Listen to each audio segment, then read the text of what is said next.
నీవు సిద్ధపడి ఉదయమున సీనాయి కొండ ఎక్కి అక్కడ శిఖరం మీద నా సన్నిధిని నిలిచియుండవలెను. నిర్గమకాండం 34వ అధ్యాయం 2వ వచనం. దేవునితో సహవాసం కోసం ఉదయకాలం నియమించబడింది. ప్రతి ఉదయము ఒక ద్రాక్షపళ్ల గుత్తిలాంటిది. దాన్ని నలిపి ఆ పరిశుద్ధ ద్రాక్షరసాన్ని త్రాగాలి.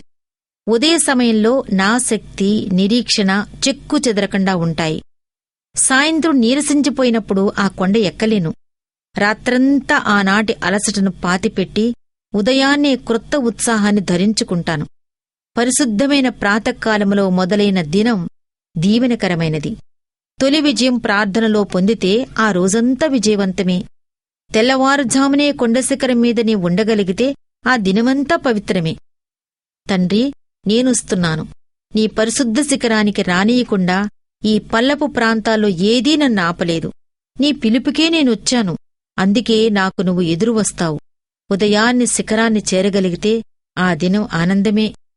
అరుణోదయం నీ సాన్నిధ్యంలో, పక్షులు మేలుకునే వేళలో, నీడలు జరిగిపోయే వేళలో వేకువ కంటే తెల్లగా నీ సన్నిధి ఉదయించాలి నాలో.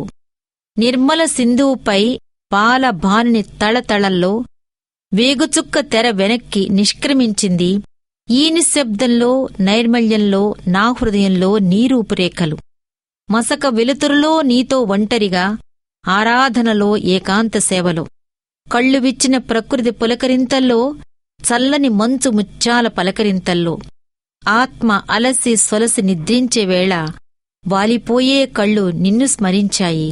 నీ రెక్కల నీడ క్రింద నిద్ర తీయని విశ్రాంతి. నిద్రలేని నిన్ను చూడటం మరింత మధురానుభవం.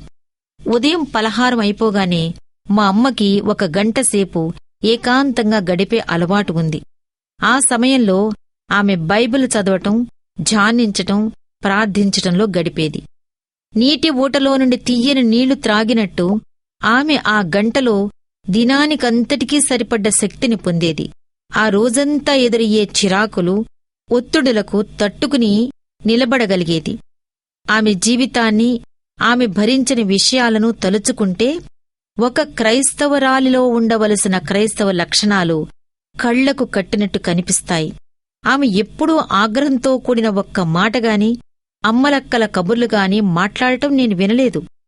జీవపు ఊటలో నుండి త్రాగుతూ ఆత్మీయ మన్నాను తింటూ ఉండేవాళ్లలో కనిపించే లక్షణాలన్నీ ఆమెలో కనిపించేవి. వికసిస్తున్న ఉన్న మొగ్గలనే దేవునికివ్వండి, వడలిపోయిన పువ్వుల్ని కాదు. అంటే ప్రాతకాలపు తాజా సమయాన్ని దేవునితో సహవాసం చేసేందుకు ఉపయోగించండి.